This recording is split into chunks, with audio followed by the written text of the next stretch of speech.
Вчера случилось самое крупное поражение российской армии с начала войны. Украина добилась оставления Херсона. Во всяком случае, об этом объявили публично. Это единственный занятый областной центр, единственный крупный город под контролем России, не пребывающий в состоянии руин. Тот город, в котором Россия много раз обещала остаться навсегда. Единственный реальный трофей, о котором пропаганда могла вещать без неловкости. Тут важно понимать, даже в формулировках официальных лиц это никакой не маневр, не перегруппировка, не жест доброй воли, это именно поражение. И даже не воля Господня, не природный катаклизм, не стечение случайных обстоятельств, а именно украинская армия блокировала российскую группировку вокруг Херсона, отрезала от снабжения и сделала факт ее разгрома только вопросом времени. Это официальное отступление. Впервые с начала войны отступление устами министра обороны. Уход с территории, которая по российскому праву является частью Российской Федерации, это, видимо, самый существенный с 24 февраля шаг, приближающий нас всех к концу войны. Сегодня об этом всем и поговорим. Перед тем, как начнем, хочу быстро напомнить, что можно подписаться на спонсорство этого канала. Во-первых, это очень нам помогает. Мы таким образом самофинансируемся, можем независимо вещать. Насколько можно понять, есть два мотива отступления – военный и политический. Военный мотив заключается в том, что удержать Херсон, отрезанный от нормального снабжения, когда все переправы через Днепр постоянно находятся под огнем украинской артиллерии, все равно невозможно. И это настолько очевидно, что даже российские генералы смогли внушить такую мысль даже Путину. Для удержания правобережья, заведомо обреченной задачи, российская армия должна запереть между Днепром и украинскими войсками самые боеспособные свои части. Из публикаций западных СМИ, ссылающиеся на источники в разведке, мы точно знаем, что уже как минимум пару месяцев командование пытается убедить Путина отвести войска от Херсона. Все это время ему объясняют, что тщетная попытка удержания единственного областного центра, захваченного с 24 февраля, ведет лишь к тому, что у ВСУ совершенно развязаны руки для действий по любым другим направлениям. Ведь херсонской группировки можно не опасаться, она никуда не денется. Очевидно, генералы смогли до Путина эту мысль донести. Но у них бы ничего не получилось, если бы не мотив политический. А политический мотив в том, что из этой войны нужно выбираться. Мобилизация, призванная переломить ситуацию на фронте, обернулась полной катастрофой. Дня не проходят без массовой гибели мобилизованных, бунтов в учебных частях и протестов родственников. И понятно, что это только начало. Система просто не способна переварить такое количество людей. Проблемы будут нарастать как снежный ком, и очень скоро из военных станут политическими. Потому что гибель мобилизованных, то есть фактически гражданских людей, которых на фронт отправили помимо их воли, это не то же самое, что гибель контрактников, и не то же самое, что жертвы среди наемников. Эти жертвы воспринимаются совсем иначе, и происходить будут в совсем иных масштабах. Нельзя не чувствовать и не видеть, как не только армия, но и вся машина российского государства кряхтит, скрипит и ломается под тяжестью рухнувших на нее задач. Потому что ничего похожего на эти задачи она никогда не решала. Каждый день войны несет серьезные внутриполитические риски. Когда система работает на пределе возможного, когда на управленцев повесили несвойственные им функции, когда граждане до крайней степени утомлены и фрустрированы, самое незначительное происшествие может стать катастрофой для всего политического режима и лично для Путина. Не существует сегодня позитивного исхода. Молниеносный захват Украины как предвыборное мероприятие провалился. Попытка рутинизировать войну, откатить ее в 2015 сорвалась. Мобилизация не просто провалилась, но создала намного больше проблем, чем призвана была решить. Ситуация будет только ухудшаться.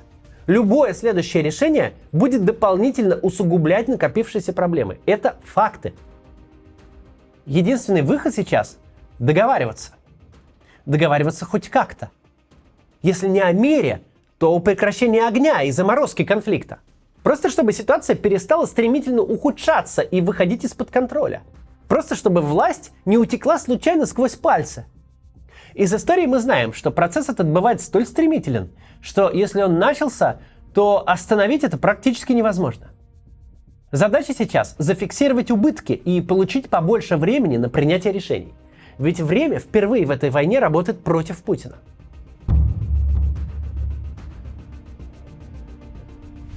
Насколько российскому руководству нужен мир, мы видим по риторике двух самых кровожадных ястребов из окружения Путина – Пригожина и Кадырова. Еще несколько недель назад они называли предательством любой отход от линии фронта, предлагали отступающих генералов в окоп рядовыми отправлять. А теперь, после оставления Херсона, нахваливают Суровикина за спасенные жизни солдат. Чтобы разговор о мире в нынешних условиях имел хотя бы гипотетическую возможность даже начаться, нужно что-то предложить Украине. Сдача города, который так и так падет, но имеет огромное политическое значение для обеих сторон, выглядит как первый шаг именно к этому. К каким-то переговорам. Мы организовали восход солнца вручную, приблизили неизбежное, но сэкономили жизни своих и ваших солдат. Теперь давайте подумаем, как нам из этого всего выбраться. Да, мы проиграли, но позвольте нам уйти не совсем уж побитыми собаками, хоть как-то сохранить лицо. Это, конечно, предложение не только к Украине, но и к западным ее союзникам. Смотрите, мол, мы не просто клянчим переговоры, мы делом подтверждаем, что настроены максимально серьезно. Это Зеленский такой упрямый и не хочет мира. Подтолкните его нам навстречу, пожалуйста. Получится из этого что-то или нет? Большой вопрос. Во-первых, слово Путина ничего не стоит, и это все знают. Во-вторых, вся история этой войны — игнорируйте Путина, игнорируйте его угрозы, игнорируйте его призывы, просьбы и мольбы. Чем дольше вы его игнорируете, тем с лучшим предложением он вернется. Смотрим в динамике. В первые месяцы войны переговоры с киевским режимом неонацистов и наркоманов могли быть только о капитуляции. В сентябре же речь шла о признании территориальных реалий, то есть о фиксации де-факто оккупированных территорий. Сейчас уже и территориями готовы пожертвовать. И вот уже российский МИД божится, дескать, готов к мирным переговорам хоть сегодня, без каких-либо предварительных условий, если у Украины появится на то воля. Владимир Зеленский слишком явно всем показал, кто такой Путин есть на самом деле. 20 лет лидеры сильнейших мировых держав верили в байку о Путине, который никогда не сдается и никогда не прогибается. 20 лет перед ним лебезили, кланялись в пояс, договаривались, верили на слово и рады были обманываться. 20 лет гадали, в какую такую позу нам еще встать, чтобы не спровоцировать этого свирепого русского. Мы-то знали с вами, что Путин всегда сдается и всегда прогибается, едва встречает внятный отпор. Теперь это увидели все. Чем меньше Путина умиротворять, чем сильнее давать ему отпор, тем выгоднее будут условия его капитуляции. Владимир Путин, если приводить привычные для него самого аналогии из дворовой жизни, он как гопник, с которым случилось самое страшное. Ему публично надавал по мордасам не самый старший, не самый сильный, не боксер, не каратист, а самый обычный парень со двора. Самый обычный парень, который, в отличие от всех остальных, отказался играть по правилам гопника. Парень, который не отдал свои деньги на завтрак только потому, что какой-то тип умеет вовремя притвориться отморозком да эффектно поугрожать. И случилось это у всех на глазах. И все поняли, что за маской отморозка прячется обычный мелкий хулиган, который привык, что никто ему не сопротивляется. И поняли это все те, кто лишний раз не хотел связываться. Те, кто думал, что лучше дать ему то, что он хочет, чем потом объясняться с мамой за синяки и порванную куртку. Это нарушает все законы дипломатии, к которым привык развитый мир. Но с Путиным, как с любым гопником и хулиганом, работает не так, как с нормальными лидерами, а ровно наоборот. Для гопника переговоры и компромиссы – это эскалация. А вот жесткий и как можно более ранний отпор – это путь к миру. Пойдет ли кто-то даже с такими жестами доброй воли на переговоры с Путиным, который сам показал, что договариваться с ним дело исключительно вредное? Который любые переговоры использует как передышку для нового рывка. Захочет ли кто-то заключить сделку со слабым, но борзым? Совершенно не очевидно. Сделаем тут лирическое отступление. Вообще говоря, для любого настоящего российского государственника происходящее должно выглядеть совершенной катастрофой. Владимир Путин этой войной не только бессмысленно погубил десятки тысяч людей с обеих сторон, миллионы с обеих сторон сделал беженцами. Он просто уничтожил само понятие границы Российской Федерации. Дело уже не в том, что эту границу не признает ни одно вменяемое государство, да и почти все невменяемые. Но ее не признает само российское государство. Ведь с формальной точки зрения, после отвода войск Херсон станет типа территории Российской Федерации, которую оккупировала Украина. Но никто даже не пытается делать вид, что относится к этому всерьез. Что у России есть какие-то границы, и они нерушимы.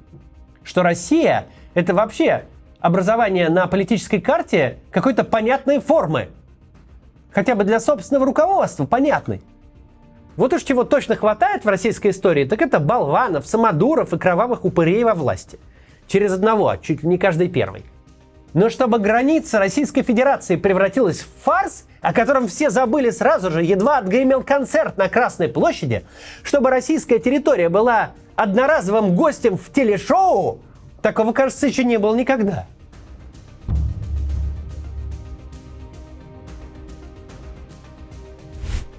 Отдельно, конечно, важна история Стремоусова, заместителя главы администрации Херсонской области. Давайте сразу ответим на вопрос, возможно ли такое совпадение? Возможно ли, что за несколько часов до официального оставления Херсона самый одиозный спикер оккупационной администрации вдруг погиб в обычном ДТП? Ну, история знает самые изумительные и неправдоподобные совпадения. Какую-то вероятность нужно закладывать на случайность, но надо признать, что вероятность эта исчезающе мала. Мы уже об этом говорили на примере Натальи Поклонской. Российский режим принципиально безидеологический. В этом его главная сила. То, что было правильной версией с утра, совершенно не факт, что останется ею хотя бы к обеду. Опытные пропагандисты никогда не бросятся реагировать ни на какое происшествие немедленно. Они всегда дождутся четкой методички, потому что линия партии способна в любой момент произвольно и непредсказуемо изогнуться в любом направлении. Наталье Поклонской и всем остальным героям русской весны в свое время не хватило ума заткнуться, вовремя осознать, что сезон Крыма и Донбасса утомил зрителей и закончился в официальном обороте. В лучшем случае они лишились всего, что имели, их блестящие карьеры закончились столь же быстро, как взлетели. Но чаще всего было совсем иначе. Из первого поколения полевых командиров и высших чиновников сепаратистских республик в Донецке и Луганске до наших дней не дожил почти никто. Худшее, что может случиться с человеком в нашей системе, если он обзаведется хоть какими-то убеждениями, хоть во что-то поверит. Человеку может трижды казаться, что вера его максимально государству по душе, но это никогда не так. Любая вера государство сковывает, а оно хочет быть свободным в своих действиях. Не нужны ему имперцы, не нужны монархисты, не нужны ни коммунисты, ни православные, не нужны ни либералы, ни государственники, не нужны ни западники, ни славянофилы. Ты должен верить в то, что говорит начальство. И ровно до тех пор, пока оно говорит именно это. Вот единственный благодетель. Вот сегодня у нас серия про Советский Союз. Будем все вспоминать вкусное мороженое, тосковать по твердой сталинской руке и гордиться успехами индустриализации. А завтра у нас, значит, про царей. Заклеймим кровавых большевиков, осуществивших государственный переворот на западные деньги. И вот это вот все. В том мире, где председатель КПРФ и предстоятель РПЦ обмениваются орденами, не выживет никакой человек ни с какой последовательной системой взглядов. Как не может выжить он в том мире, где кусок улицы с храмом на месте расстрела царской семьи для приличия переименовали в Царскую. Но ближайший перекресток у этой Царской улицы с улицы Дзержинского. И стоит храм в Екатеринбурге, но в Свердловской области. Ты никогда не должен задавать вопрос, в какой момент революционер и экстремист и просто глава террористической организации Коба Джугашвили, творящий разбой для нужд кровавой революции, становится товарищем Сталиным, творцом российской государственности. Главное достоинство человека из системы, не моргнув глазом, переключиться с того Херсона, который навеки в России и покушение на него грозит ядерным ударом, на тот Херсон, которого не особо-то и хотелось, который бессмысленно оборонять. Мы не знаем, что случилось со Стремоусовым. Погиб он или с новым именем и документами будет доживать свою жизнь где-нибудь в Нарьян-Маре, числиться в местном подразделении «Газпрома». Знаем мы только одно. Публичный политик-популист с набором до предела экзотических, но все-таки взглядов, который громко об этих взглядах всем рассказывал и даже имел какого-то зрителя и слушателя, сейчас точно не ко времени. И вот его больше нет. Почему мы так подробно остановились в этом ролике именно на Стремоусове? Он же откровенный фрик, один из лидеров антиваксерского движения в Украине, носитель сразу всех конспирологических теорий. Потому что это не только его история. Это история каждого, кому хватило глупости поверить Владимиру Путину. Будь то пламенный борец за Святую Русь, добровольно пошедший работать на оккупантов, будь то солдат, добровольно пошедший в окоп, поддавшись на пропаганду о защите отчизны. Вы никогда не узнаете и никогда не сможете предсказать, в какой момент концепция развернется на 180 градусов. В какой момент вы окажетесь тем персонажем длинного сериала, от которого устали зрители. Такой персонаж обычно, по воле сценаристов, навсегда впадает в кому и больше на экране не появляется. Может быть, вы действительно считаете, что Украина — это провинция Российской империи? Что Россия воюет с альянсом из НАТО, ЛГБТ и сатаны? Что вы не совершаете военную агрессию на территории соседнего государства, а сражаетесь за родную землю? Но вам надо помнить, те, кто отправил вас воевать, работать, управлять, те, кто платит вам за ведение телеграм-канала, не верят ни одному из этих слов. Опросы, рейтинги, просмотры, охваты, будущие выборы и их результаты – вот их религия и их KPI. Понять это можно либо сильно заранее, либо когда вы станете жертвой. Даже не жертвой, а просто отслужившим материалом. Российская власть за 20 лет демонстрировала эту манеру слишком часто. Но никогда настолько часто, как за минувшие 8 месяцев. Почти каждый месяц войны приносил горы трупов, а заодно поломанные жизни тех, для кого новое выравнивание фронта и новый жест доброй воли становился вдруг сюрпризом. Именно такая архитектура российского государства при Путине привела его туда, где оно есть сегодня. Мы оказались в кокистократии, то есть системе, где у власти худшие из худших. И оказались мы там не просто так. Там мы оказались потому, что работать на руководящих постах в такой системе согласятся либо отмороженные психопаты, у которых просто нет категории морали, нет никаких убеждений, либо несчастные городские сумасшедшие, которым хватило глупости на свою беду во что-то поверить. Если ты строишь управление на таких людях, то уже не важно, сколько у тебя нефтедолларов. Рано или поздно ты окажешься там, где оказался сейчас Путин. Внутри войны, которую невозможно ни выиграть, ни проиграть с остатками достоинства. До завтра.